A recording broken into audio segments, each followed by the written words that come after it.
Y mi siguiente invitado es Alejandro Félix de Sousa, un uruguayo, panameño, con muchos años de residencia en nuestro país y que mañana hará la presentación de un libro llamado Japón de cerca. Fue diplomático en Japón. Y Alejandro, bienvenido. ¿Y qué ejemplo podemos tocar de un país que hace escasos 80 años quedó destruido? Bueno, recibiendo el impacto de dos bombas atómicas, con más de 4 millones de desaparecidos, unas islas densamente pobladas sin ningún tipo de recurso natural. Bienvenido Alejandro Félix y buenos días.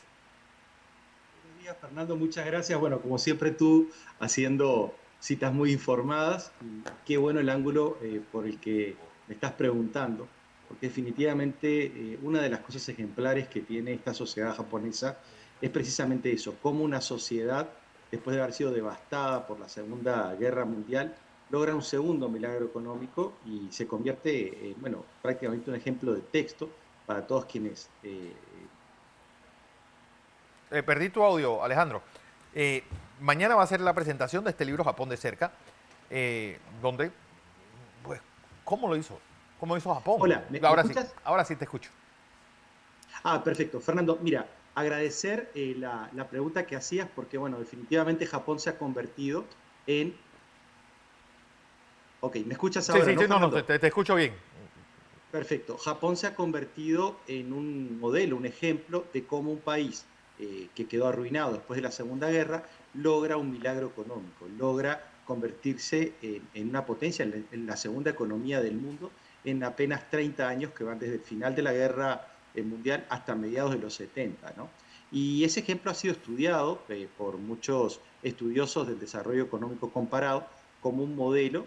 Ese modelo después fue seguido por otros países de Asia Oriental. Ajá. Y es un modelo muy interesante porque es un país que no tiene recursos naturales importantes, así que básicamente descansó sobre la disciplina, digamos, y la voluntad de trabajo de una población altamente educada, ¿no? Ya en la época de los yogunes, Japón era la sociedad más alfabetizada del mundo en cuanto a la cantidad de población que podía leer y escribir. Pero algo que empieza, pues, en 1860 y algo. Es decir, antes era una sociedad Así es. medieval total. Sí, Así estábamos es. hablando Es el segundo, por de eso hablaba de que 150 es años. el segundo, exacto, Japón hizo dos milagros económicos. Primero, pasar de una sociedad feudal a una sociedad industrializada en 1890. Y yo lo cuento, pero en lugar de contarlo a través de mis ojos, lo cuento a través de los ojos de dos latinoamericanos que visitaron Japón en esa época, un mexicano y un brasileño, digamos que hacen dos análisis interesantísimos de cómo había evolucionado el Japón en apenas 30 años, ¿no? Y encuentran cosas que son hasta graciosas porque coinciden con cosas que uno hoy puede ver en Japón, ¿no? Por ejemplo, esas cuadrillas de gente que en 1870, 1880 estaban asfaltando las calles de Tokio en la noche, cosa que lo podemos ver hoy, ¿no? O sea, Japón fue uno de los primeros países en el mundo, quizás el primero, que inventó esto de hacer la obra pública De la y noche. asfaltar las calles en la noche, ¿no? Pero hay otra cosa Ya, que Japón me llamó la atención de los dos milagros. El primero fue, bueno, nos quieren abrir, este hombre, el camarada Perry, nos quiere abrir a punta de bayoneta. Bueno, vamos a hacer que nuestro ejército sea el mejor. Vamos a imitar a los buenos. Los así militares es. vayan a Alemania y los marinos váyanse a Inglaterra. Y creemos, imitemos lo bueno. Cosa que se hizo después.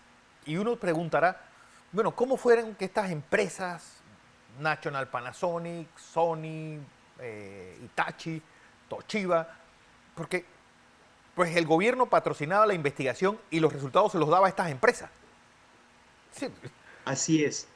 Así es. Mira, Fernando, es interesante. Japón tiene también una historia varias veces centenaria de hacer ingeniería revertida, o sea, desarmar cosas que hacía Occidente. Por ejemplo, cuando los españoles y los portugueses llegaron a mediados de 1500, 1543, 1550, y llegaron con sus armas, los samuráis, los japoneses, empezaron a desarmar esas armas y hacerle la ingeniería revertida, ¿no? Bueno, cómo está armada este arma de fuego y empezaron ellos a fabricar armas de fuego. Imagínate la tradición que tienen ellos.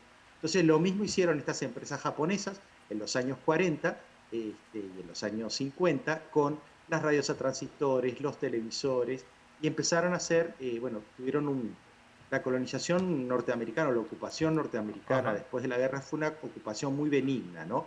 Porque dentro de la gente que trajeron al gurú, digamos, de la calidad total, que era el señor Deming, y ellos, a partiendo de las enseñanzas de Deming, bueno, digo, perfeccionar el sistema de calidad total, que aplicaron la manufactura de, por ejemplo, estos electrónicos que tú mencionas, algunas de las marcas icónicas, ¿no? Son más de 30 marcas icónicas que tiene Japón en la industria de electrónicos, ¿no? Así que es impresionante. Casi todos los nombres que nosotros conocemos de marcas electrónicas conocidos son marcas japonesas, la gran mayoría. Lo irónico es que América Latina siempre nos dicen, nosotros somos la tierra del futuro, y siempre lo vamos a hacer, parece.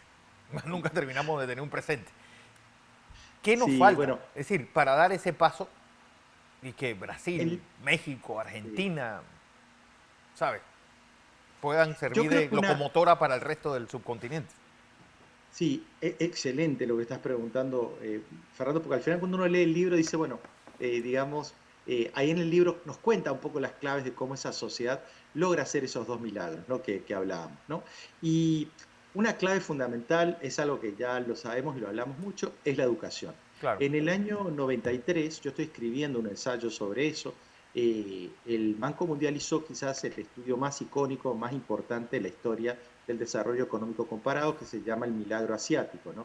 Y ellos estudiaron, ya Japón estaba consolidada como una economía triunfante, una economía de aborígenes, porque en realidad el 98-99% de la población en Japón son étnicamente japoneses, o sea que ellos Ujú. son indígenas como nosotros, pero unos indígenas que lograron no solo alcanzar a Occidente, sino a superarlo. Lo Es el superaron. primer país no blanco, el primer país no, de gente no caucásica que logra igualar y superar a Occidente, ¿no? Ahora China está haciendo también un camino, pero el pionero fue Japón, ¿no? Y un poco la reflexión para nosotros es, bueno, ¿qué hizo este país de aborígenes para lograr eso, ¿no? Y una gran parte de ello y una parte importante del libro, de una forma divertida y entretenida, habla de la educación y del peso social que tiene la educación, ¿no? O sea, la educación es vista en Japón como la mejor herencia que los padres le pueden dejar a los hijos. Los impuestos a la herencia son muy altos en Japón, entonces la gran mayoría de los padres invierten muchísimo en la educación de los hijos. No solo en la escuela, sino en academias de refuerzo, ¿no? O sea, hay un capítulo en el libro donde hablo que el niño japonés tiene ocupaciones enormes. Desde muy chiquito el niño es puesto en esa olla de presión educacional, que bueno, que al final el resultado que logra, a pesar de que los niños tienen mucho trabajo y viven muy ocupados, y los jóvenes también, lo que logra es sacar una población que llegando a los 18, a los 20 años, es altamente educada, ¿no? O sea, y No, no, esa... pero no solamente la educación formal, Alejandro, sino algo que nos llama la atención a todos los que visitamos Asia en general, es ver la cantidad de niños que hay caminando por la calle, es decir, que van caminando de su casa a la escuela, tomando incluso el eh, metro, el bus. Los niños japoneses tienen as- que limpiar su escuela, no hay aseadores en Así las es, escuelas japonesas. Todo así eso te es. da un sentido de responsabilidad con tu entorno que nosotros en América Latina desgraciadamente no hemos logrado. Bueno, hay una parte del libro donde habla un poquito de ese contraste, ¿no? Entre la cosmovisión o la visión del mundo occidental y la oriental, ¿no? Ellos tienen dos valores muy importantes. Uno es el mutualismo, digamos, la responsabilidad hacia el otro, el respeto hacia el prójimo bueno, cosas como las que tú dices, que los niños ellos mismos se encargan y se les inculca desde muy niños, ¿no? Ellos mismos se encargan de limpiar las escuelas. Importa mucho el no generarle inconvenientes a los demás. Acuérdense que es una sociedad donde viven 126 millones de personas Tokio sigue siendo en la una ciudad más superficie poblada del habitable, mundo.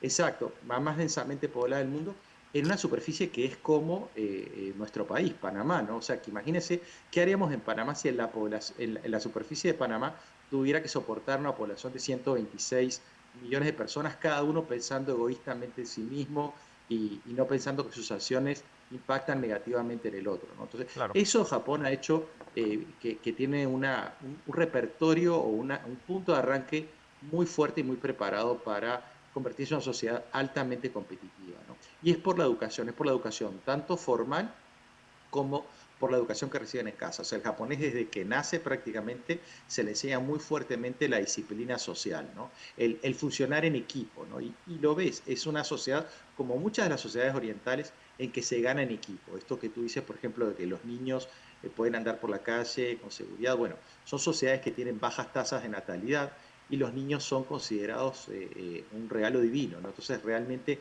hay un cuidado y una priorización muy alta por los niños. Mi primer hijo nació en Japón, y yo me acuerdo cuando sacábamos a pasear el niño por el vecindario, todo el mundo se paraba a saludar al niño, a hacerle juguetes a los niños, a hacerle, digo, caritas a los niños. O sea, es impresionante, hombres, mujeres, ancianos, jóvenes. O sea, hay una estima social muy fuerte por los niños y por los ancianos, que Así son es. cosas que, por ejemplo, en América Latina nos No nos falta, ¿no? falta. No, Así es. no apreciamos ni los futuros ni los que nos En el ayudaron a pasado. llegar a Ah, donde estamos. así es. Exactamente. Bueno, Alejandro, mañana entonces presentación de este libro.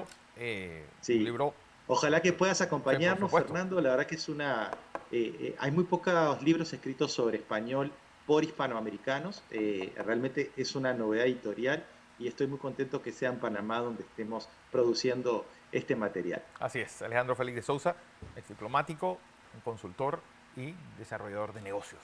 Gracias. Muchas Bueno, gracias.